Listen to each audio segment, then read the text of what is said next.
굉장히 궁금해서. 그리고 저는 정두원 의원이 이젠 좀 세게 얘기할 때가 된 거 아닌가. 너무 돌리지 말고. 아, 그 얘기? 네, 예. 김윤옥 여사와 관련돼서 얘기를 했어요. 경촌 동지 3가지 중에 1가지를 얘기한 건데요. 예. 어떻게 보십니까? 무슨 사건일까요? 정두원 의원은 저하고 굉장히 개인적으로 친합니다. 아. 예, 제가 이 문제를 아직 안 물어봤을 따름이지 네. 제가 물어보면 좀 말씀을 네. 해주시지 않을까 기대는 하고 있는데 네. 포럼도 같이 하고 있고. 네. 근데 제가 보기에는 돈 문제 같아요. 돈 문제. 그렇겠죠. 예, 예. 예, 어떤 스폰서를 댔고 큰 실수. 예, 그 스폰서에 힘입어서 네. 어떤 김윤옥 여사 쪽에서 선거운동을 했는데 네. 그 대가로 이제 집권 후에 뭐 뒤를 봐주기로 했다든가 이런 약속을 맺었던 것 같습니다. 네. 그런데 결국은 그것이 잘 안 된 모양이죠. 이후에 집권한 뒤로 그러니까 2008년경인데 네. 이때 뭔가 불편한 일이 생겼던 것 같아요. 뭐 독촉이 들어왔다든지. 네. 그래서 청와대 자기가 또 얘기해줬다. 네, 좀 그렇죠. 어떻게 이 친구 좀 봐줘라. 네. 이런 얘기를 했다는 거 아닌가 싶습니다. 예. 숙제를 내드리겠습니다. 예, 예. 다음 주에 오실 때는 네. 이 내용이 뭔지 친하시니까 예. 그래서 뭐 들어오셔가지고 저희 네. 시청자들이 아니 근데 정확하게 이제는 왜냐하면 이명박 전 대통령이 검찰 수사 초읽기에 들어갔고 적어도 네. 3월 중순에는 조사를 받게 된다는 거 아니겠습니까? 그러면 네. 국민들에게 소상히 좀 알려주실 정치인의 의무 이런 거 있지 않을까요? 네, 저는 국민의 청부 용역 의원 이런 것들 수집해서 국민의 정리를 해드리는 그렇죠. 알기 쉽게 그런 임무라고 생각합니다. 네, 국민의 용역 의원 김종대 의원 얘기를 좀 들어보겠습니다. 김관진 전 청와대 안보실장이 핫한 인물입니다. 어제 색다른 시선, 김종배의 색다른 시선에 출연하셔서 이제 쭉 설명을 좀 해주셨는데요. 네. 거기에서 진도를 조금 더 나가야 될 것 같아요. 오늘은 그러시죠. 얘기를 좀 들어봐야 될 것 같은데 우선 지금 8만 달러 수수 의혹이 있습니다. 그리고 딸과 함께 있었다는 얘기는 어제 처음 하신 것 같아요. 딸이 미국에 있었죠. 원래? 원래 그 음대에 유학. 어느 음대에 유학을 했어요? 그거까지는 내가 물어볼 줄 모르고 내가 학교 이름은 지금 안 가져왔어요. 근데 어쨌든 음대에 다니는 딸 같이 있었던 거예요? 아버지하고? 그 시기가 아마 같이 있던 시기하고 일부 중첩이 되는 걸로 알고 있습니다. 그런데 정확하지는 않아요. 요 따님 얘기는 제가 얘기하기가 좀 신중해요, 사실은. 그러면 8만 달러를 수수했다라는 의혹이 있는 건데요. 본인은 또 아니라 그러고. 그거는 의혹이 아니라 사실입니다. 사실이다. 예, 그러니까 이 김관진 장관이 그때는 전 합참의장이었어요. 네. 그래서 야인으로 돌아왔습니다. 네. 그런데 대부분 이런 분들의 군내 고위 예비역 장성들의 심리를 제가 좀 압니다. 네. 이렇게 남의 신세를 지는 것을 당연시하게 생각해요. 네? 남의 신세 지는 거. 항상 이렇게 숭배를 받아왔잖아요. 숭배. 그래서 이때는 어땠냐면은 미국에 체류하면서 미국의 유력 인사들, 뭐 상하원 의원 또 군 고위층, 국방부 관리 이런 분들하고 수시로 면담을 하고 또 토론도 하고 이런 행사를 굉장히 자주 하세요. 제가 세보니까 한 10건이 넘어요. 김관진 실장의 경우에? 그렇습니다. 그런데 이런 경우에 정보기관이 아닌 사람이 이 정도 활동을 하려면은 미국의 그 로비스트 업체가 의회나 정부 관료들하고 어레인지를 해준다 이거예요.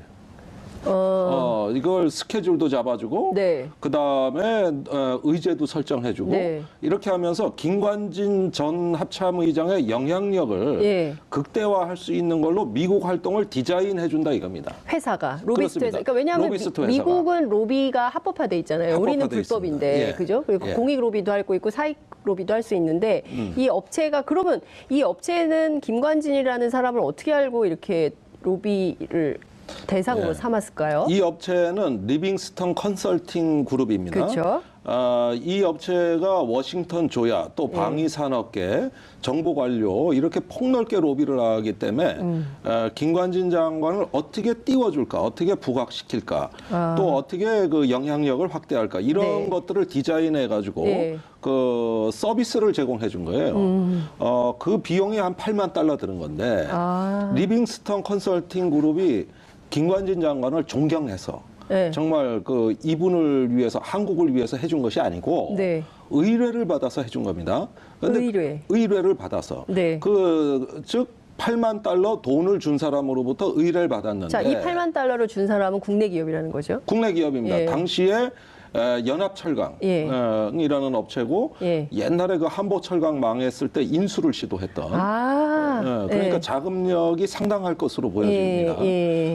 그 업체의 설립자의 아들, 그 회사에 소속돼 있는 그분이 권모 씨라고만 제가 얘기를 할게요. 권모 회장? 권모 회장이죠. 권모 회장. 그분이 AK 캐피탈이라는 회사를 만들어서 여기서 이제 뭐 각종 인수 사업 이런 거 또 뭐 금융 사업을 했던 것 같습니다.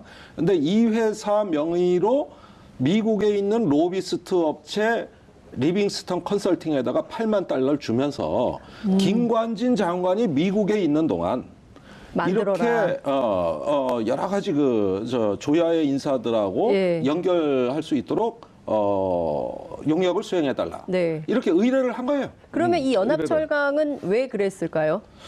그래서 이제 이 회사의 배경을 해봤죠. 그랬더니 제향군인회하고 의외로 좀 관계가 있는 것 같아요. 제향군인회. 당시에 제향군인회가 이명박 정부에서 전시작전권 전환을 반대하고 무기한 연기하자, 전시작전권 안 가져오겠다 이런 운동을 많이 하고 있었거든요. 그래서 미국 조야에 줄을 많이 댔습니다. 그러면서 미국 로버트 게이츠 국방장관한테 서신도 보내요. 이러다 보니까 제향군인회가. 그런데 그런 것들이 다 돈이 든다고. 이런 부분을 스폰서를 해주면서 그러니까 제향군인회와 연합철강은 어떤 관계이기 때문에 그런 거죠? 그건 모르겠어요. 그거 확인을 좀 해봐야 돼요. 그거는 제가 좀 알아보고 있어요. 그러면서 상당히 어떤 그 예비역 단체들의 어떤 스폰서 역할을 해주고 때마침 미국에 가 있는 김관진 장관을 그 행동대장으로 해서 이 한미 동맹에서 예비역들의 어떤 그 독자적인 라인 구축, 또 영향력 행사 이런 것들을 도맡아 하는데 일종의 스폰서로 보여집니다. 자, 그러면 지금 말씀 주신 대로 예비역 관련된 라인을 구축을 하고 그리고 연합철강이 이 로비스트 업체를 써서 김관진이라는 그 전 합참 의장을 이를테면은 국내의 그 국방안보 분야에 힘 있는 인사로 만들어서 뭔가 이득을 얻고자 하는 바가 있었기 때문에 그랬던 것은 아닌가라는 의혹을 갖게 되는데요. 그게 바로 기무사가 2010년에 쓴 보고서의 핵심 아젠다입니다. 그러니까 저렇게 그냥 도와줄 리는 없다. 그렇죠. 민간 업체가. 왜 그러냐?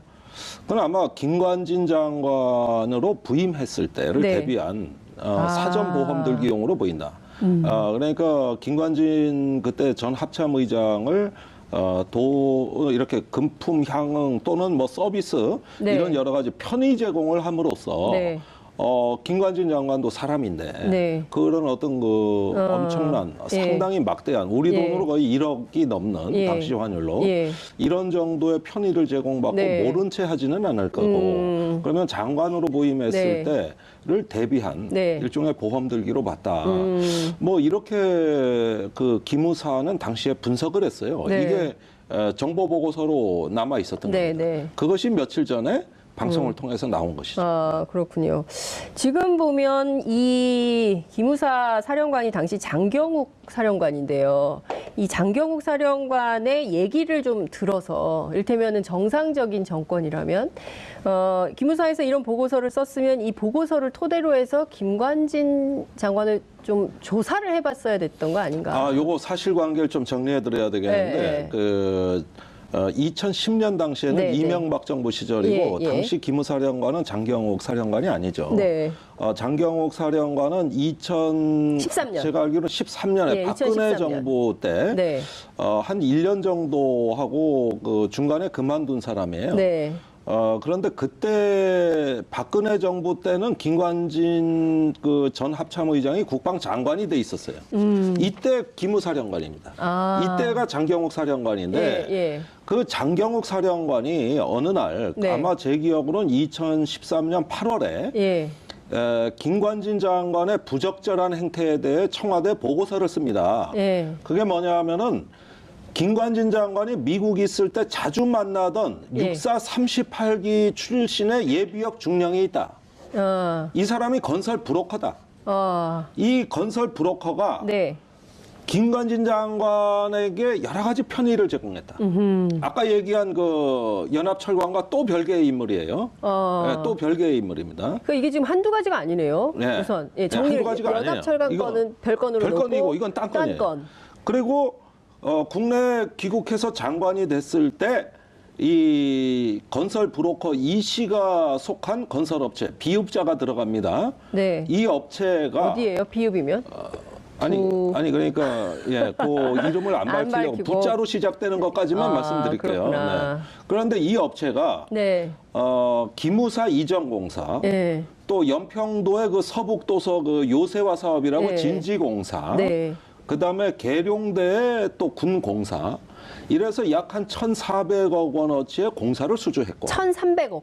400억. 1,400억. 공사를 수주했고 예. 그 공사 수주한 거는 그렇다 치더라도 예. 공사 기한을 못 맞춘 예. 연평도 공사의 경우엔 지체 상금을 면제받았다. 지체 상금. 그러니까 공사가 늦어지면 네. 늦은 만큼은 네. 업체 책임으로 돈을 개원해야 되는 거예요. 네. 예. 근데 그 돈을 근데 그걸 면제받았다. 이렇게 해가지고 이 금액은 얼마나 되는데요? 그것은 잘 모르겠어요. 네. 면제받. 네. 오늘 자꾸 그 디테일한 걸 불쑥불쑥 물어보니까 내가 잘 이어지지가 않는데. 네, 어쨌든. 예. 예. 그래서 누가 봐도 특혜다. 요 보고서를 장경욱 사령관이 8월에 네. 청와대 김기춘 실장한테 올린 거예요. 그런데 그러면 청와대가 참고로 해서 예. 김관진 장관한테 조치를 하든지 주의를 주든지 그렇죠. 해야 되는 건데. 그게 정상이죠. 요 보고서가 김장수 안보실장한테 가요. 그 김장수 안보실장이 김관진 장관한테 이걸 또 알려줘. 그러니까 김관진 장관이 기무사령관이 자기를 공격했다고 생각하고 거꾸로 10월에 예. 기무사령관을 경질시켜버립니다. 네, 그러니까 정치보복을 한 것이에요. 예. 그래가지고 임기를 한참 남겨둔 장경욱 사령관이. 당시 육사 36기 사령관이 예. 잘려요. 그리고 나서 거의 멘붕에 빠집니다. 그런데 이때 당시에 김관진 장관의 그 서슬이 얼마나 시퍼렀냐면 네. 사령관, 그 밑에 2인자 참모장, 네. 그 밑에 있는 원스타들 처장, 네. 그다음에 국방부에 나와 있는 기무부대장 해서 4-5명, 거의 5명을 완전히 다 옷을 벗겨버립니다. 그러니까 갑자기 우병우와 이석수 특감이 생각이 나요. 그거보다 더한 거예요. 더해요. 그거는 한 명이지. 네. 이거는 기관의 수뇌부 전체를 날린 거예요. 기무 창설 이래 처음 있는 일입니다. 그래가지고 기무사의 하여간 중요직위자들을 전부 목을 잘라버린 거예요. 그러니까 일종의 이게 장경욱 라인이다. 나를 치려고 한다. 해서 싹 다 정리를 전부 다 정리를 해버린다는 거잖아요. 전부 다. 그래가지고 기무사가 초토화됩니다. 아주 대란이 일어난 거예요. 대란. 그리고 그 자리에 네. 육사 37기 이재수 장군, 박지만 동기가 들어온 네. 것이죠. 그렇구나. 그래서 이 무렵에 네. 그 기무사가 이제 태풍을 맞이한 급변 사태를 겪고 그러면서 김관진 장관이 국회 나와가지고 워낙 그 엄청난 인사니까 네. 국회 국방위에서 많이 따진 거예요. 예. 그 어떻게 인사를 그렇게 할 수가 있냐. 예. 그러니까 자질이 부족해서 잘랐다. 자질이 부족해서. 자질이 부족해서. 이러면서 아주 한때는 자기 부하였잖아요. 장경욱 사령관을 아주 그 응징을 가혹하게 해버리는 사건이 벌어지죠. 그래서 또 이때도 무언가 장관 주변에 석연치 않은 적절치 않은 행태에 대해 가지고 보고서를 쓴 기관이 날아가면서 김관진 장관의 위세가 하늘을 찌를 듯하고 그 여파로 이후에 청와대 안보실장으로 진출합니다. 그것이 그 이듬해 2014년입니다. 야, 그러니까 지금 시청자분께서 무섭다 부영 이렇게 왔어요. 시청자 의견 소개를 좀 해드리고요. 어쨌든 권력이 서슬퍼러니까 맘대로 다 해도 된다. 특히 국방안보 분야는 내가 다 알아서 한다. 이런 생각을 갖고 사람도 다 정리하고 돈도 막 받고 뭐 이랬던 거 아닌가라는 생각을 하게 되는 건데요. 어쨌든 지금 다시 돌아가서 그 미국에서 이렇게 편의 제공, 일종의 그 로비스트 업체, 로비 업체로부터 이렇게 이런 편의 제공을 받고 굉장히 큰 금액이죠. 8만 달러면. 그렇게 하고 그다음에 이제 들어와서 장관이 되고 이게 지금 제일 심각한 문제가 특정한 업체, 미국의 로키드 마틴사가 계속 나와요. 이 로키드 마틴사로부터 10조 원대, 11조까지도 이제 언론에선 보던데 이 무기 수주를 김관진 장관 시절에 한 거다. 그럼 이거는 그냥 했을까? 라는 의혹을 국민들이 갖고 있는 겁니다. 그 얘기가 많이 나오죠. 그러니까 여기에 그리고 최순실 얘기가 또 나오는 거고. 그 얘기도 나오고는 있습니다. 물론 확인된 얘기는 아니에요. 근데 그 락히드 마틴이 미국 굴지의 제1위 방산업체인 건 사실이에요. 그렇죠. 그런데 박근혜 정부에서 소위 날아다니는 무기는 전부 락히드 마틴이 싹쓸이합니다. 대표적인 그 말씀하셨죠. 예로 F-35 그 스텔스 전투기, 또 팩3라 그래가지고 패트리어트 미사일, 그 다음에 이지스함의 전투 체계, 그러고 이제 F-16의 그 레이더, 이런 것들 굵직굵직한 사업들 보면은 공교롭게 이게 전부 다 락히드 마틴의 제품들입니다. 그러다 보니까 이게 한 회사에 너무 많이 몰아주는 거 아니냐. 그것도 정상적으로 몰아준 게 아니에요. 예컨대 F-35 전투기 같은 경우는 약 한 7조 8천억 원의 40대 전투기를 사는 겁니다. 대당 가격이 거의 한 대에 2천억 원에 육박하는 것이죠. 그런데 F-15 보잉사의 F-15 사일런트 이글로 입찰 결과가 발표가 끝난 상황에서 당시에 국방부 장관이 김관진 장관이 방위사업추진위원회라는 회의를 열어가지고 입찰 결과를 부결을 시키고 정무적인 판단이 있다 그러면서 평가를 다시 해라. 그리고 잠깐만요. 정무적인 판단? 정무적 판단을 고려해야 되겠다. 그러면서 아니 무기 사는데 정무적 판단이 왜 필요하죠? 아니 그러니까 무기라는 게 값싸고 성능 좋고 군이 필요로 하면 거기서 끝나야지. 거기에 무슨 정치적 정무적 판단이 들어가냐고. 이상한데 이거. 그래서 그 2013년에 그 추석 연휴였어요. 그걸 지나면서 방위사업추진위원회 참여 멤버들을 한 명 한 명 껌껌이 다시 그 압력을 넣어가지고 압력인지 설득인지 넣어가지고 다시 회의를 해본 결과 절대적 다수의 찬성으로 이미 결정한 F-15 사일런트 이거를 부결시키고 사업을 처음부터 다시 한다. 이래서 차기 전투기 요구사항의 스텔스 성능을 요구사항으로 잔뜩 강화시킵니다. 이렇게 되면은 경쟁 하나만화예요. 스텔스기는 누가 뭐래도 F-35 하나밖에 없으니까.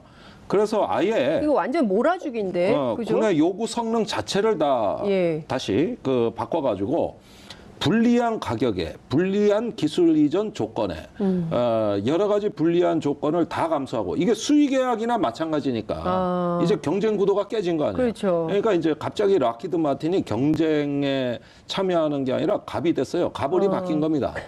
부르는 게 값이에요. 그렇게 해가지고 F-35로 기종 변경이 되는 것입니다. 그렇게 무리수를 두는 게 백주대낮에 이 대한민국의 뭐 법과 규정을 다 초월해서 진행이 돼 버렸죠. 그 외에도 여러 가지 어떤 무기 체계에서 이런 락히드 밀어주기 이런 것들이 김관진 장관 재임 시에 너무나 두드러졌다는 게 문제죠. 의원님, 제가 궁금한 게 하나 생겼는데요. 자, 그러면 이 로키드 마틴하고 리빙스턴 컨설팅이라는 회사하고의 연관관계는 없습니까?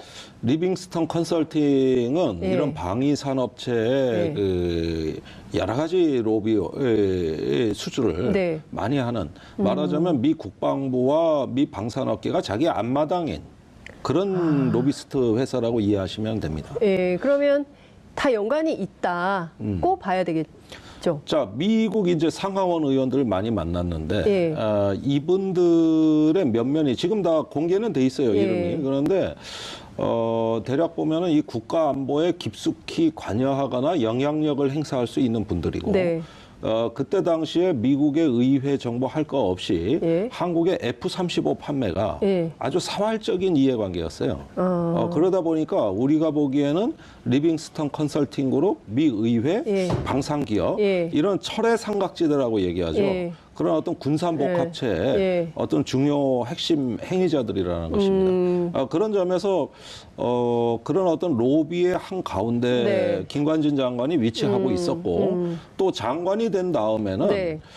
당시 미 국방장관 척 헤이글, 네. 또 전직 국방장관 윌리엄 코헨, 예. 이런 분들로부터 F-35 네. 구매 압력 또는 로비를 직접 받은 당사자가 김관진 장관이다. 이런 여러 가지 여건들이 김관진 전 장관이 말한 정무적 판단의 실체 아니겠느냐.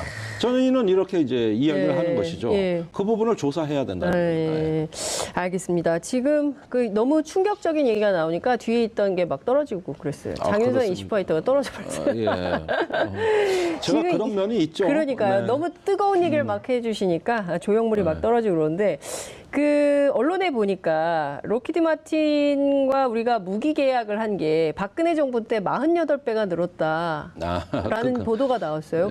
그것도 사실인가요? 아니, 그러니까 그 이전 정부는 주로 보잉사라든가 이런 데가 많이 했고, 락히드 마틴이 한동안 한국에서 굶었다고요. 그러니까 굶어서.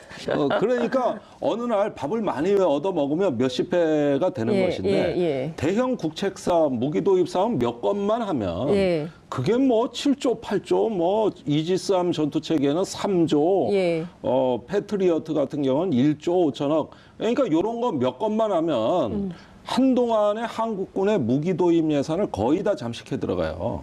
그러니까 차이가 커지는 것이죠. 근데 로키드 마틴사의 제품이 싸고 우수해서 쓴 게 아닌 거잖아요. 지금 의원님 말씀을 좀 들어보면 정무적 판단이 필요했다는 거 아니에요? 무리하게 막 기존까지 바꿔가면서 이렇게 법을 위반했다고 저는 보는데, 아무리 김 장관이라 하더라도 장관이 원래 무기 이거사 저거사 이런 자리가 아니에요. 정상적으로 가든 평가, 입찰 이런 게 다 정상적으로 가던 거고, 방위사업청이 발표를 다 했고, 이걸 국방부가 나서서 부결을 시켰다. 그러면 방사청 이런 거 하라고 만든 기관인데 그걸 장관이 뒤집어 엎을 것 같았으면은 법이 왜 필요하고 방위사업청이 왜 필요합니까? 그러니까요. 지금 시청자 의견이 들어왔어요. 쩐무적 판단이겠죠. 정무적 판단이 아니라 이 쩐무적 판단이다. 쩐. 대단하신 시청자들. 그러니까 이슈파이터 보시는 분들이요. 보통 분들이 아닙니다. 이게 웬만한 대단하세요. 시사평론가보다 더한 식견이 있으신 분들이에요. 감사합니다. 쩐무적 판단. 이런 거 얘기하기가 쉽지 않거든요. 이거 바로바로 딱 떠오른다는 게 정말 대단한데. 그러면 이 무기 계약이 급증할 때 당시 장명진 방위사업청장은 무슨 일을 했을까요? 그분이 그 박근혜 대통령 서강대 전자공학과 동기 동창이거든. 친구, 프렌드군요. 그렇습니다. 그래서 이제 프렌들리 해서 그 인연으로 방위사업청장으로 오신 분이에요. 근데 이분하고 제가 티격태격 많이 싸웠죠.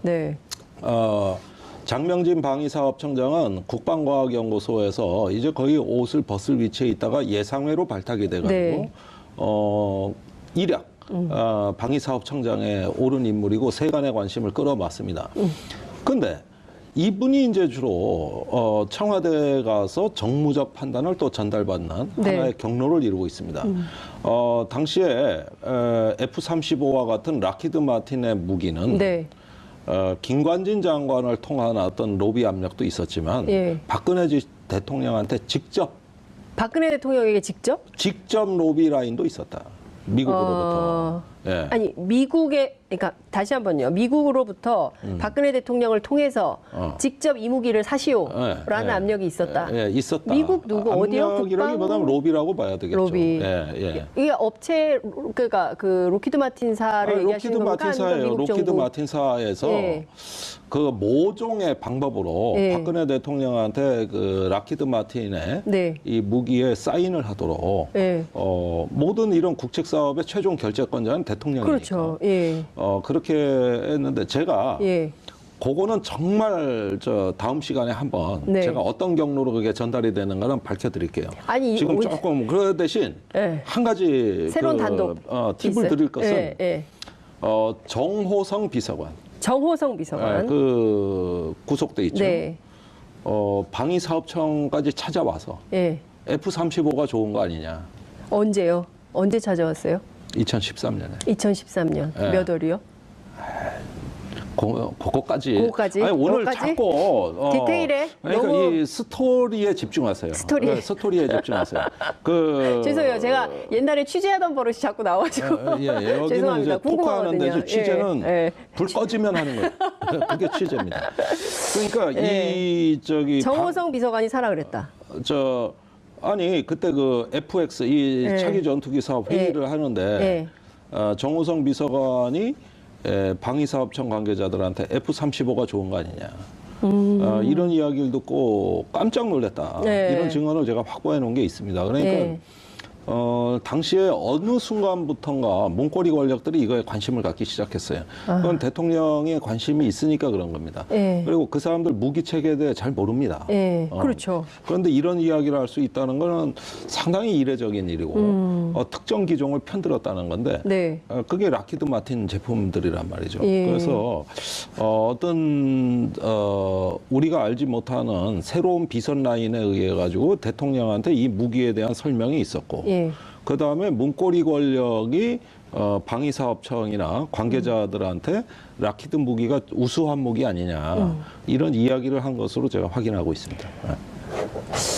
그 정호성 비서관이 로키드 마틴과 관련돼서 뭔가 모종의 무기 구매에 개입한 의혹은 제기가 된 것 같아요. 지난번에 국정농단 사태 때 이 얘기가 나왔는데 2013년에 직접 방위사업청에 가서 회의에 FX 사업 회의에 직접 가서 이런 얘기를 했다. 방위사업청으로 갔다는 얘기는 아니에요. 만난 자리에서 방위사업청 관계자를 만난 자리에서. 그건 청와대도 있는 것이죠. 장소는. 청와대에서요? 네, 청와대도 있고 방사청도 있고 제가 알기로는 다 해당되는 걸로 알고 있습니다. 청와대에서도 만나고 방사청에서도 만나서 F-15가 좋은 거 아니냐. F-15가 아니라 F-35가. 죄송합니다. F-35가 좋은 거 아니냐. 락히드 전투기가 좋은 거 아니냐.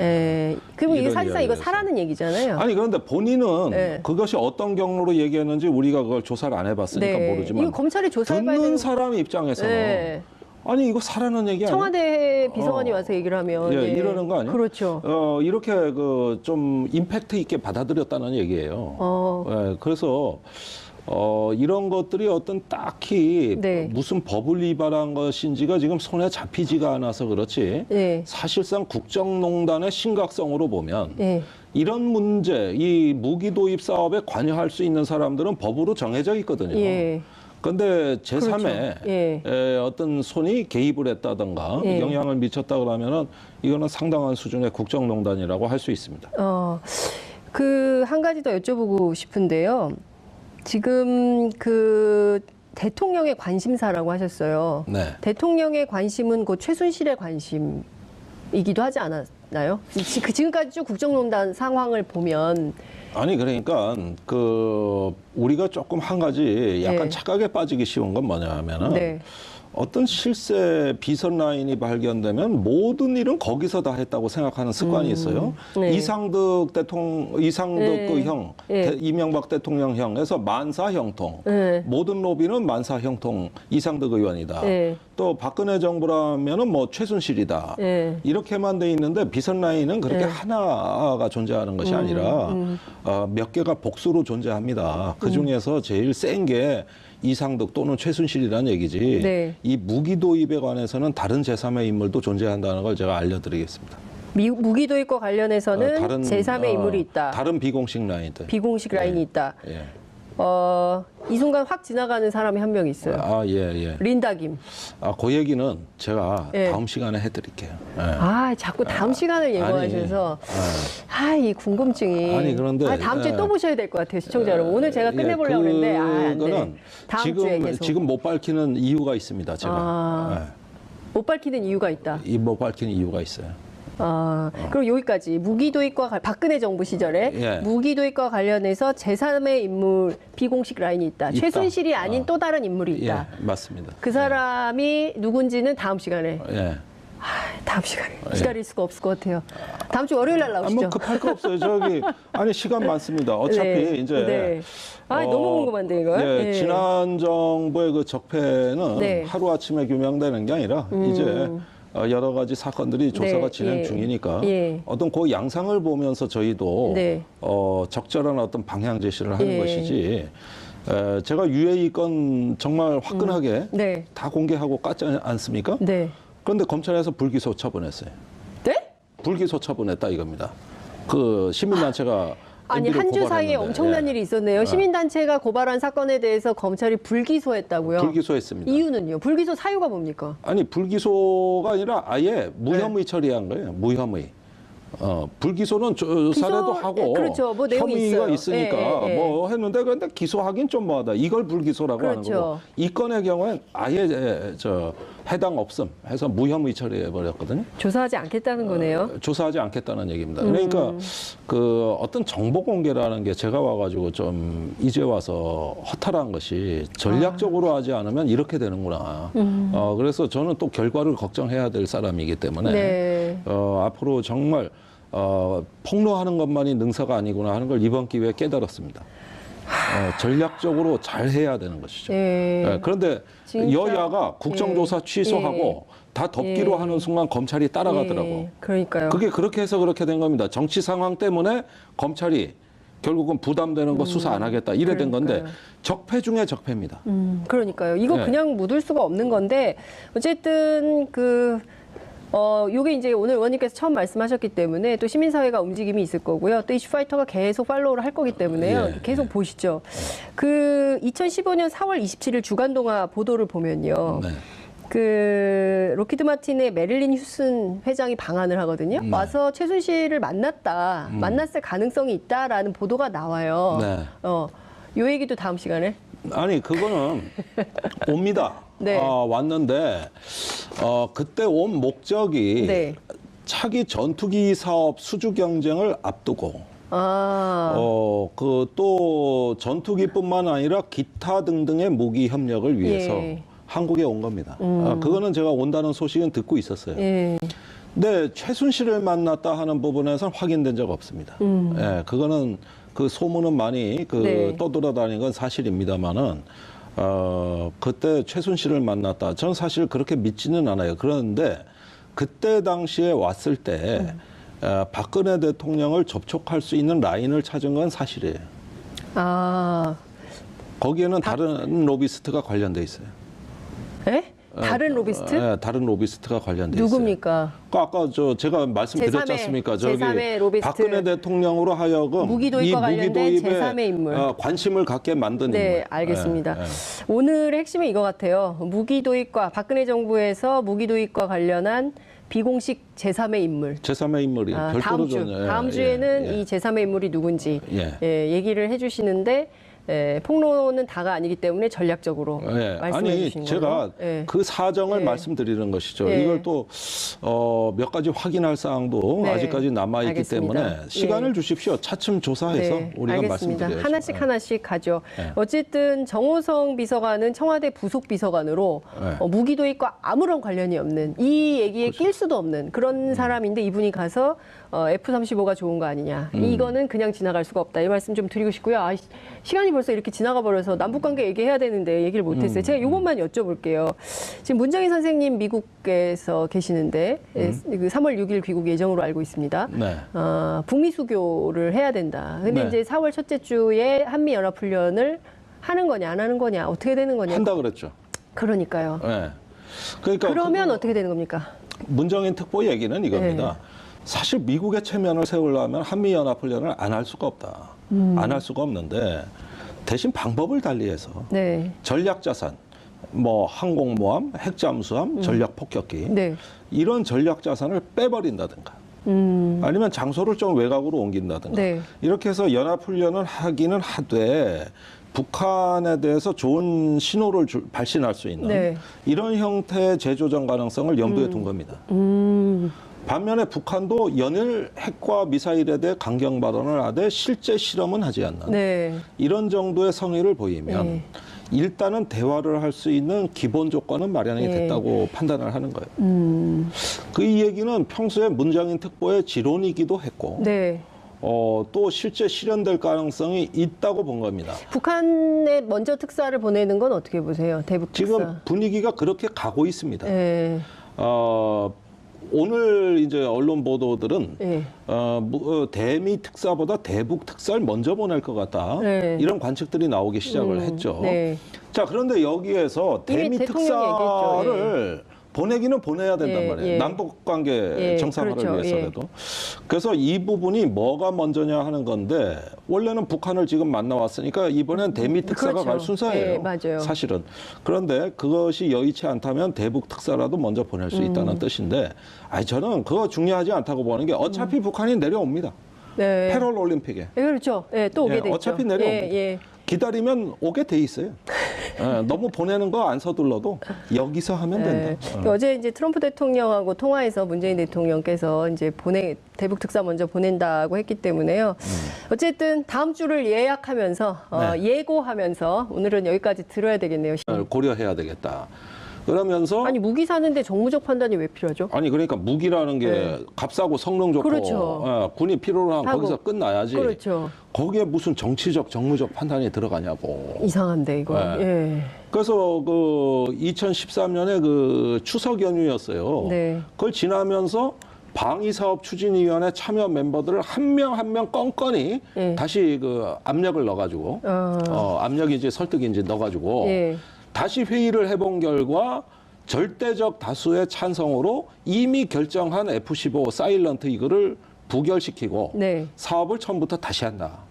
이래서 차기 전투기 요구사항의 스텔스 성능을 요구사항으로 잔뜩 강화시킵니다. 이렇게 되면은 경쟁 하나만화예요. 스텔스기는 누가 뭐래도 F-35 하나밖에 없으니까.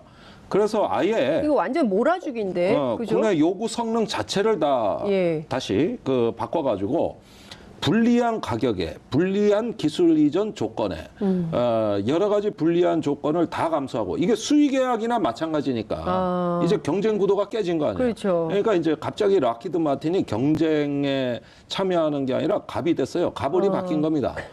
부르는 게 값이에요. 그렇게 해가지고 F-35로 기종 변경이 되는 것입니다. 그렇게 무리수를 두는 게 백주 대낮에 이 대한민국의 뭐 법과 규정을 다 초월해서 진행이 돼버렸죠. 그 외에도 여러 가지 어떤 무기 체계에서 이런 락히드 밀어주기 이런 것들이 김관진 장관 재임 시에 너무나 두드러졌다는 게 문제죠. 의원님, 제가 궁금한 게 하나 생겼는데요. 자, 그러면 이 로키드 마틴하고 리빙스턴 컨설팅이라는 회사하고의 연관관계는 없습니까? 리빙스턴 컨설팅은 이런 방위 산업체의 그 여러 가지 로비 수주를 많이 하는 말하자면 미 국방부와 미 방산업계가 자기 앞마당인 그런 로비스트 회사라고 이해하시면 됩니다.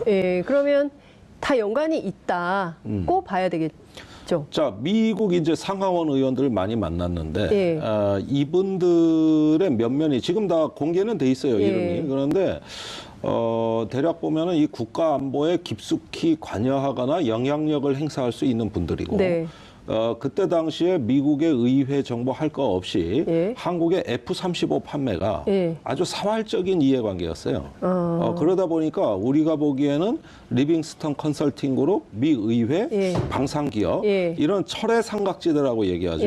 그런 어떤 군산복합체의 어떤 중요 핵심 행위자들이라는 것입니다. 그런 점에서 그런 어떤 로비의 한 가운데 김관진 장관이 위치하고 있었고 또 장관이 된 다음에는 당시 미 국방장관 척 헤이글 또 전직 국방장관 윌리엄 코헨 예. 예, 이런 분들로부터 F-35 구매 압력 또는 로비를 직접 받은 당사자가 김관진 장관이다.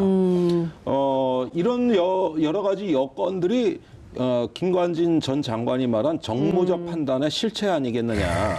저는 이렇게 이제 이야기를 하는 것이죠. 그 부분을 조사해야 된다. 알겠습니다. 지금 너무 충격적인 얘기가 나오니까 뒤에 있던 게 막 떨어지고 그랬어요. 장윤선 이슈파이터가 떨어져 버렸어요.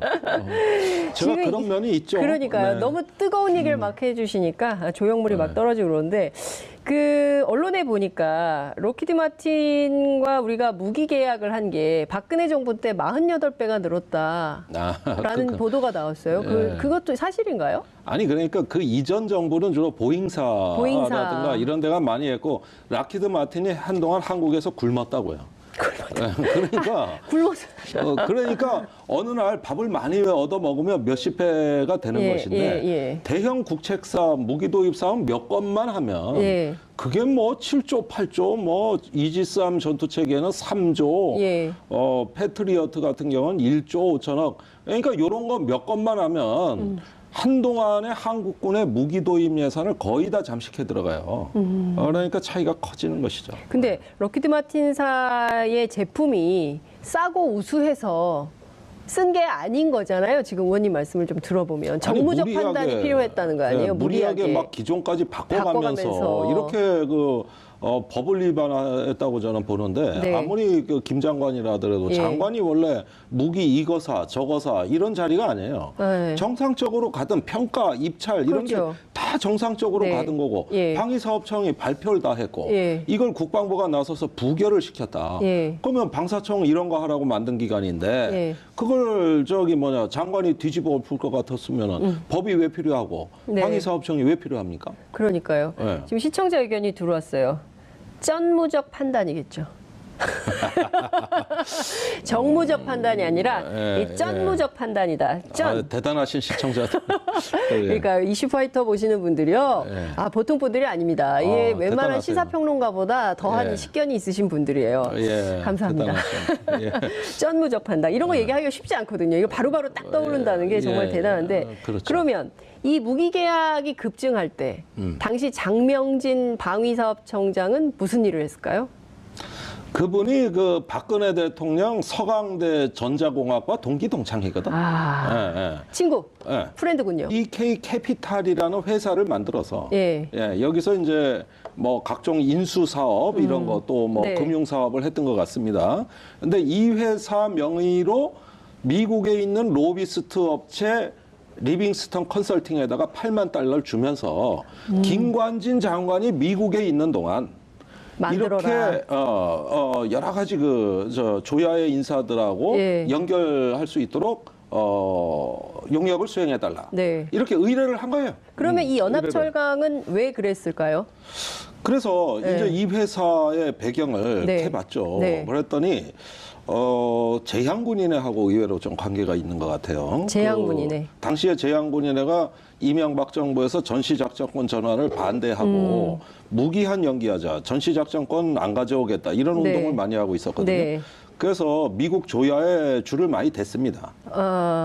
그러면서 미국 로버트 게이츠 국방장관한테 서신도 보내요. 이러다 보니까 제향군인회가. 그런데 그런 것들이 다 돈이 든다고. 이런 부분을 스폰서를 해주면서 그러니까 제향군인회와 연합철강은 어떤 관계이기 때문에 그런 거죠? 그건 모르겠어요. 그거 확인을 좀 해봐야 돼요. 그거는 제가 좀 알아보고 있어요. 그러면서 상당히 어떤 예비역 단체들의 어떤 스폰서 역할을 해주고 때마침 미국에 가 있는 김관진 장관을 행동대장으로 해서 이 한미 동맹에서 예비역들의 어떤 독자적인 라인 구축, 또 영향력 행사 이런 것들을 도맡아 하는데 일종의 스폰서로 보여집니다. 자, 그러면 지금 말씀 주신 대로 예비역 관련된 라인을 구축을 하고 그리고 연합철강이 이 로비스트 업체를 써서 김관진이라는 전 합참 의장을 이를테면은 국내의 국방안보 분야에 힘 있는 인사로 만들어서 뭔가 이득을 얻고자 하는 바가 있었기 때문에 그랬던 것은 아닌가라는 의혹을 갖게 되는데요. 그게 바로 기무사가 2010년에 네. 쓴 보고서의 핵심 아젠다입니다. 네. 그러니까 저렇게 그냥 도와줄 리는 없다. 그렇죠. 민간 업체가. 네. 왜 그러냐? 그건 아마 김관진 장관으로 부임했을 때를 네. 대비한 사전 보험 들기용으로 보인다. 그러니까 김관진 그때 전 합참의장을 이렇게 금품 향응 또는 뭐 서비스 네. 이런 여러 가지 편의 제공을 함으로써 네. 김관진 장관도 사람인데 네. 그런 어떤 그 엄청난 상당히 막대한 우리 돈으로 거의 1억이 넘는 당시 환율로 이런 정도의 편의를 제공받고 모른 채 하지는 않을 거고 그러면 장관으로 부임했을 때를 대비한 일종의 보험 들기로 봤다. 뭐 이렇게 그 기무사는 당시에 분석을 했어요. 이게 정보 보고서로 남아 있었던 겁니다. 그것이 며칠 전에 방송을 통해서 나온 것이죠. 아, 그렇군요. 지금 보면 이 기무사 사령관이 당시 장경욱 사령관인데요. 이 장경욱 사령관의 얘기를 좀 들어서 이를테면은 정상적인 정권이라면 기무사에서 이런 보고서를 썼으면 이 보고서를 토대로 해서 김관진 장관을 좀 조사를 해봤어야 됐던 거 아닌가? 요거 사실관계를 좀 정리해드려야 되겠는데 2010년 당시에는 이명박 정부 시절이고 당시 기무사령관은 장경욱 사령관이 아니죠. 장경욱 사령관은 13년. 제가 알기로는 13년에 박근혜 2013년. 정부 때 한 1년 정도 하고 그 중간에 그만둔 사람이에요. 그런데 그때 박근혜 정부 때는 김관진 그 전 합참의장이 국방장관이 돼 있었어요. 이때 기무사령관입니다. 이때가 장경욱 사령관인데 그 장경욱 사령관이 어느 날 아마 제 기억으로는 2013년 8월에 김관진 장관의 부적절한 행태에 대해 청와대 보고서를 씁니다. 그게 뭐냐 하면은 김관진 장관이 미국 있을 때 자주 만나던 육사 38기 출신의 예비역 중령이 있다. 이 사람이 건설 브로커다. 이 건설 브로커가 김관진 장관에게 여러 가지 편의를 제공했다. 아까 얘기한 그 연합철관과 또 별개의 인물이에요. 또 별개의 인물입니다. 그러니까 이게 지금 한두 가지가 아니네요. 우선 한두 가지가 연합철관 거는 별건으로 별건이고 놓고 이건 딴건이에요. 그리고 국내 귀국해서 장관이 됐을 때 이 건설 브로커 이 씨가 속한 건설업체 비읍자가 들어갑니다. 이 업체가 어디예요? 비읍이면? 아니 그러니까 그 이름을 안 밝히려고 부자로 시작되는 것까지만 말씀드릴게요. 그런데 이 업체가 기무사 이전공사 또 연평도의 그 서북도서 그 요새화 사업이라고 진지공사 그다음에 계룡대의 또 군공사 이래서 약 한 1,400억 원어치의 공사를 수주했고 1,300억 1,400억 공사를 수주했고 그 공사 수주한 거는 그렇다 치더라도 공사 기한을 못 맞춘 연평도 공사의 경우엔 지체 상금을 면제받았다. 지체 상금. 그러니까 공사가 늦어지면 늦은 만큼은 업체 책임으로 돈을 개원해야 되는 거예요. 근데 그 돈을 근데 그걸 면제받았다. 이렇게 해가지고 이 금액은 얼마나 되는데요? 그것은 잘 모르겠어요. 면제받. 오늘 자꾸 그 디테일한 걸 불쑥불쑥 물어보니까 내가 잘 이어지지가 않는데. 어쨌든. 그래서 누가 봐도 특혜다. 요 보고서를 장경욱 사령관이 8월에 청와대 김기춘 실장한테 올린 거예요. 그런데 그러면 청와대가 참고로 해서 김관진 장관한테 조치를 하든지 주의를 주든지 해야 되는 건데 그게 정상이죠. 요 보고서가 김장수 안보실장한테 가요. 그 김장수 안보실장이 김관진 장관한테 이걸 또 알려줘. 그러니까 김관진 장관이 기무사령관이 자기를 공격했다고 생각하고 거꾸로 10월에 기무사령관을 경질시켜버립니다. 그러니까 정치보복을 한 것이에요. 그래가지고 임기를 한참 남겨둔 장경욱 사령관이. 당시 육사 36기 사령관이 잘려요. 그리고 나서 거의 멘붕에 빠집니다. 그런데 이때 당시에 김관진 장관의 그 서슬이 얼마나 시퍼렀냐면 사령관 그 밑에 2인자 참모장, 네. 그 밑에 있는 원스타들 처장, 네. 그다음에 국방부에 나와 있는 기무부대장 해서 4, 5명, 거의 5명을 완전히 다 옷을 벗겨버립니다.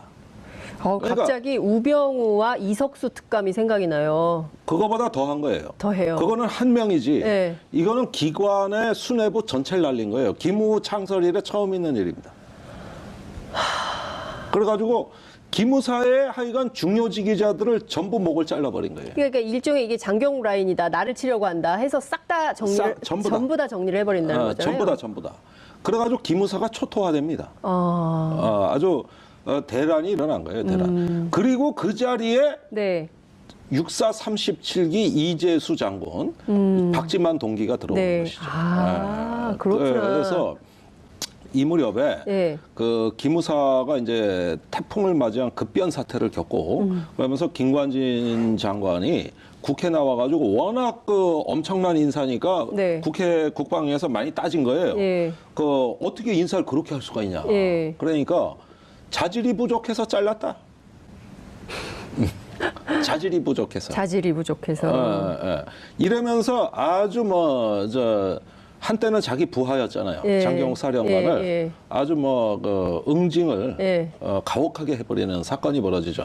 그래서 또 이때도 무언가 장관 주변에 석연치 않은 적절치 않은 행태에 대해 가지고 보고서를 쓴 기관이 날아가면서 김관진 장관의 위세가 하늘을 찌를 듯하고 그 여파로 이후에 청와대 안보실장으로 진출합니다. 그것이 그 이듬해 2014년입니다.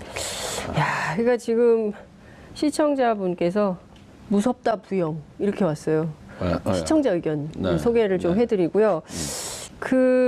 어쨌든 권력이 서슬퍼러니까 맘대로 다 해도 된다. 특히 국방안보 분야는 내가 다 알아서 한다. 이런 생각을 갖고 사람도 다 정리하고 돈도 막 받고 뭐 이랬던 거 아닌가라는 생각을 하게 되는 건데요. 어쨌든 지금 다시 돌아가서 그 미국에서 이렇게 편의 제공, 일종의 그 로비스트 업체, 로비 업체로부터 이렇게 이런 편의 제공을 받고 굉장히 큰 금액이죠. 8만 달러면. 그렇게 하고 그다음에 이제 들어와서 장관이 되고 이게 지금 제일 심각한 문제가 특정한 업체, 미국의 로키드 마틴사가 계속 나와요. 이 로키드 마틴사로부터 10조 원대, 11조까지도 이제 언론에선 보던데 이 무기 수주를 김관진 장관 시절에 한 거다. 그럼 이거는 그냥 했을까? 라는 의혹을 국민들이 갖고 있는 겁니다. 그 얘기가 많이 나오죠. 그러니까 여기에 그리고 최순실 얘기가 또 나오는 거고. 그 얘기도 나오고는 있습니다. 물론 확인된 얘기는 아니에요. 근데 그 락히드 마틴이 미국 굴지의 제1위 방산업체인 건 사실이에요. 그렇죠. 그런데 박근혜 정부에서 소위 날아다니는 무기는 전부 락히드 마틴이 싹쓸이합니다. 대표적인 예로 F-35 그 스텔스 전투기, 또 팩3라 그래가지고 패트리어트 미사일, 그다음에 이지스함의 전투 체계, 그러고 이제 F-16의 그 레이더, 이런 것들 굵직굵직한 사업들 보면은 공교롭게 이게 전부 다 락히드 마틴의 제품들입니다. 그러다 보니까 이게 한 회사에 너무 많이 몰아주는 거 아니냐. 그것도 정상적으로 몰아준 게 아니에요. 예컨대 F-35 전투기 같은 경우는 약 한 7조 8천억 원의 40대 전투기를 사는 겁니다. 대당 가격이 거의 한 대에 2천억 원에 육박하는 것이죠.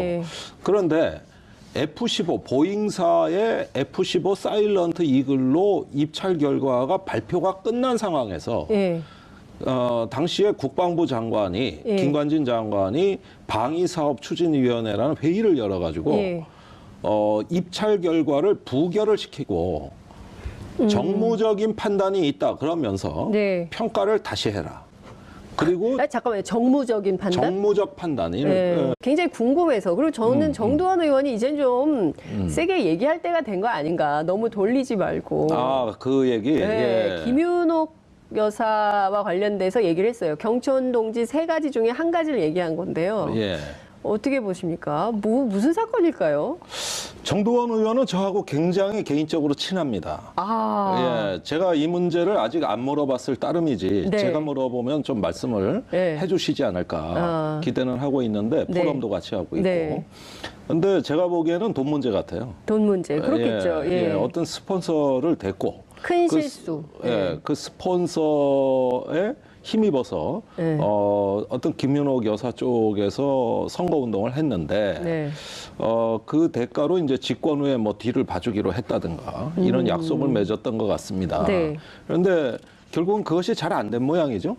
이후에 집권한 뒤로 그러니까 2008년경인데 네. 이때 뭔가 불편한 일이 생겼던 것 같아요. 뭐 독촉이 들어왔다든지. 네. 그래서 청와대 자기가 또 얘기해줬다. 네. 좀 그렇죠. 어떻게 이 친구 좀 봐줘라. 네. 이런 얘기를 했다는 거 아닌가 싶습니다. 예. 숙제를 내드리겠습니다. 예, 예. 다음 주에 오실 때는 네. 이 내용이 뭔지 친하시니까 예. 그래서 뭐 들어오셔가지고 저희 네. 시청자들이 아니 근데 정확하게 이제는 왜냐하면 이명박 전 대통령이 검찰 수사 초읽기에 들어갔고 적어도 네. 3월 중순에는 조사를 받게 된다는 거 아니겠습니까? 그러면 네. 국민들에게 소상히 좀 알려주실 정치인의 의무 이런 거지 않을까요? 네, 저는 국민의 청부 용역 의원 이런 것들 수집해서 국민의 정리를 해드리는 그렇죠. 알기 쉽게 그런 임무라고 생각합니다. 네, 국민의 용역 의원 김종대 의원 얘기를 좀 들어보겠습니다. 김관진 전 청와대 안보실장이 핫한 인물입니다. 어제 색다른 시선, 김종배의 색다른 시선에 출연하셔서 이제 쭉 설명을 좀 해주셨는데요. 네. 거기에서 진도를 조금 더 나가야 될 것 같아요. 오늘은 얘기를 좀 들어봐야 될 것 같은데 우선 지금 8만 달러 수수 의혹이 있습니다. 그리고 딸과 함께 있었다는 얘기는 어제 처음 하신 것 같아요. 딸이 미국에 있었죠. 원래. 원래 그 음대에 유학. 어느 음대에 유학을 했어요? 그거까지는 내가 물어볼 줄 모르고 내가 학교 이름은 지금 안 가져왔어요. 근데 어쨌든 음대에 다니는 딸 같이 있었던 거예요? 아버지하고? 그 시기가 아마 같이 있던 시기하고 일부 중첩이 되는 걸로 알고 있습니다. 그런데 정확하지는 않아요. 따님 얘기는 제가 얘기하기가 좀 신중해요, 사실은. 그러면 8만 달러를 수수했다라는 의혹이 있는 건데요. 본인은 또 아니라 그러고. 그거는 의혹이 아니라 사실입니다. 사실이다. 그러니까 이 김관진 장관이 그때는 전 합참의장이었어요.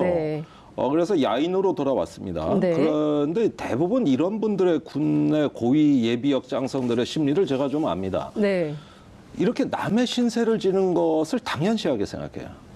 남의 신세 지는 거.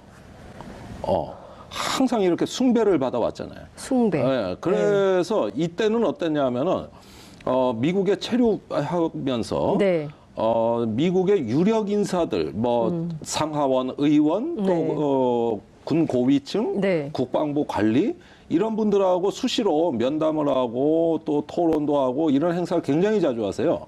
제가 세보니까 한 10건이 넘어요. 김관진 실장의 경우에? 그렇습니다. 그런데 이런 경우에 정보기관이 아닌 사람이 이 정도 활동을 하려면은 미국의 그 로비스트 업체가 의회나 정부 관료들하고 어레인지를 해준다 이거예요. 이걸 스케줄도 잡아주고 그 다음에 의제도 설정해주고 이렇게 하면서 김관진 전 합참의장의 영향력을 극대화할 수 있는 걸로 미국 활동을 디자인해준다 이겁니다. 회사가 로비스트 회사. 그러니까 왜냐하면 미국은 로비가 합법화돼 있잖아요. 우리는 불법인데, 그죠? 그리고 공익 로비도 할 거 있고 사익 로비도 할 수 있는데 이 업체가 그러면 이 업체는 김관진이라는 사람을 어떻게 알고 이렇게 로비를 대상으로 삼았을까요? 이 업체는 리빙스턴 컨설팅 그룹입니다. 그렇죠. 이 업체가 워싱턴 조야 또 방위산업계 정보 관료 이렇게 폭넓게 로비를 하기 때문에 김관진 장관을 어떻게 띄워줄까, 어떻게 부각시킬까, 또 어떻게 그 영향력을 확대할까 이런 것들을 디자인해 가지고 그 서비스를 제공해 준 거예요. 그 비용이 한 8만 달러 드는 건데 리빙스턴 컨설팅 그룹이 김관진 장관을 존경해서 정말 그 이분을 위해서 한국을 위해서 해준 것이 아니고 의뢰를 받아서 해준 겁니다. 그런데 의뢰를 받아서 즉 8만 달러 돈을 준 사람으로부터 의뢰를 받았는데. 자, 이 8만 달러를 준 사람은 국내 기업이라는 거죠? 국내 기업입니다. 당시에 연합철강이라는 업체고 옛날에 그 한보철강 망했을 때 인수를 시도했던 그러니까 자금력이 상당할 것으로 보여집니다. 그 업체의 설립자의 아들, 그 회사에 소속돼 있는 그분이 권모 씨라고만 제가 얘기를 할게요. 권모 회장? 권모 회장이죠. 권모 회장. 그분이 그렇습니다. 그래서 이제 프렌들리 해서 그 인연으로 방위사업청장으로 오신 분이에요.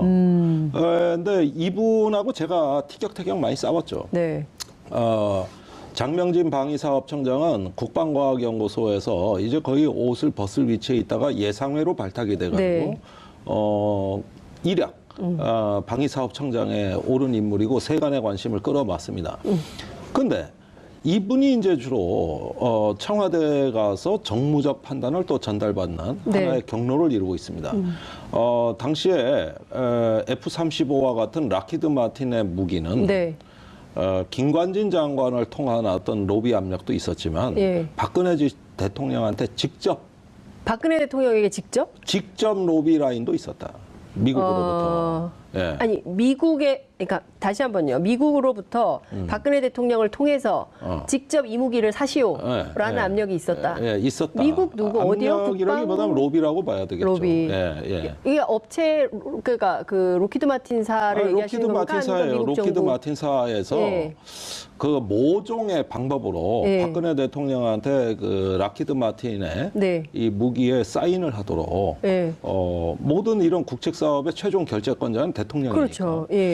그렇게 했는데 제가 그거는 정말 다음 시간에 한번 제가 어떤 경로로 그게 전달이 되는가는 밝혀드릴게요. 아니 지금 조금 그 대신 한 가지 새로운 단독 팁을 드릴 것은 정호성 비서관. 그 구속돼 있죠. 방위사업청까지 찾아와서 F-35가 좋은 거 아니냐. 언제요? 언제 찾아왔어요? 2013년에. 2013년 몇 월이요? 그거까지. 아니, 오늘 자꾸 디테일에 그러니까 너무... 이 스토리에 집중하세요. 스토리에 집중하세요. 죄송해요. 제가 옛날에 취재하던 버릇이 자꾸 나와가지고 여기는 이제 토크하는데 취재는 불 꺼지면 하는 거예요. 그게 취재입니다. 그러니까 정호성 비서관이 사라 그랬다. 아니 그때 그 FX 이 차기 전투기 사업 회의를 하는데 정호성 비서관이 방위사업청 관계자들한테 F-35가 좋은 거 아니냐. 이런 이야기를 듣고 깜짝 놀랐다. 이런 증언을 제가 확보해 놓은 게 있습니다. 그러니까 당시에 어느 순간부터인가 문고리 권력들이 이거에 관심을 갖기 시작했어요. 그건 대통령의 관심이 있으니까 그런 겁니다. 그리고 그 사람들 무기 체계에 대해 잘 모릅니다. 그렇죠. 그런데 이런 이야기를 할 수 있다는 거는 상당히 이례적인 일이고 특정 기종을 편들었다는 건데 그게 락히드 마틴 제품들이란 말이죠. 그래서 어떤 우리가 알지 못하는 새로운 비선 라인에 의해 가지고 대통령한테 이 무기에 대한 설명이 있었고 그 다음에 문고리 권력이 방위사업청이나 관계자들한테 락히드 무기가 우수한 무기 아니냐 이런 이야기를 한 것으로 제가 확인하고 있습니다. 그 정호성 비서관이 로키드 마틴과 관련돼서 뭔가 모종의 무기 구매에 개입한 의혹은 제기가 된 것 같아요. 지난번에 국정농단 사태 때 이 얘기가 나왔는데 2013년에 직접 방위사업청에 가서 FX 사업 회의에 직접 가서 이런 얘기를 했다. 방위사업청으로 갔다는 얘기는 아니에요. 만난 자리에서 방위사업청 관계자를 만난 자리에서. 그건 청와대도 있는 것이죠. 장소는. 청와대에서요? 네, 청와대도 있고 방사청도 있고 제가 알기로는 다 해당되는 걸로 알고 있습니다. 청와대에서도 만나고 방사청에서도 만나서 F-15가 좋은 거 아니냐. F-15가 아니라 F-35가. 죄송합니다. F-35가 좋은 거 아니냐. 락히드 전투기가 좋은 거 아니냐. 그럼 이게 사실상 이거 사라는 얘기잖아요. 아니 그런데 본인은 그것이 어떤 경로로 얘기했는지 우리가 그걸 조사를 안 해봤으니까 모르지만 이거 검찰이 조사해봐야 듣는 사람 입장에서는 아니 이거 사라는 얘기 아니야? 청와대 비서관이 와서 얘기를 하면 이러는 거 아니에요? 그렇죠. 이렇게 그 좀 임팩트 있게 받아들였다는 얘기예요. 그래서 이런 것들이 어떤 딱히 네. 무슨 법을 위반한 것인지가 지금 손에 잡히지가 않아서 그렇지. 네. 사실상 국정농단의 심각성으로 보면 네. 이런 문제, 이 무기 도입 사업에 관여할 수 있는 사람들은 법으로 정해져 있거든요. 예. 그런데 제3의 그렇죠. 예. 어떤 손이 개입을 했다든가 예. 영향을 미쳤다 그러면은 이거는 상당한 수준의 국정농단이라고 할 수 있습니다. 그 한 가지 더 여쭤보고 싶은데요. 지금 그 대통령의 관심사라고 하셨어요. 네. 대통령의 관심은 그 최순실의 관심이기도 하지 않았나요? 지금까지 쭉 국정농단 상황을 보면 아니 그러니까 그 우리가 조금 한 가지 약간 네. 착각에 빠지기 쉬운 건 뭐냐면은 네. 어떤 실세 비선 라인이 발견되면 모든 일은 거기서 다 했다고 생각하는 습관이 있어요. 네. 이상득 네. 그 형, 네. 이명박 대통령 형에서 만사 형통, 네. 모든 로비는 만사 형통 이상득 의원이다. 네. 또 박근혜 정부라면은 뭐 최순실이다. 네. 이렇게만 돼 있는데 비선 라인은 그렇게 하나가 존재하는 것이 아니라 몇 개가 복수로 존재합니다. 그 중에서 제일 센 게 이상득 또는 최순실이라는 얘기지. 네. 이 무기 도입에 관해서는 다른 제3의 인물도 존재한다는 걸 제가 알려드리겠습니다. 무기 도입과 관련해서는 다른 제3의 인물이 있다. 다른 비공식 라인들. 비공식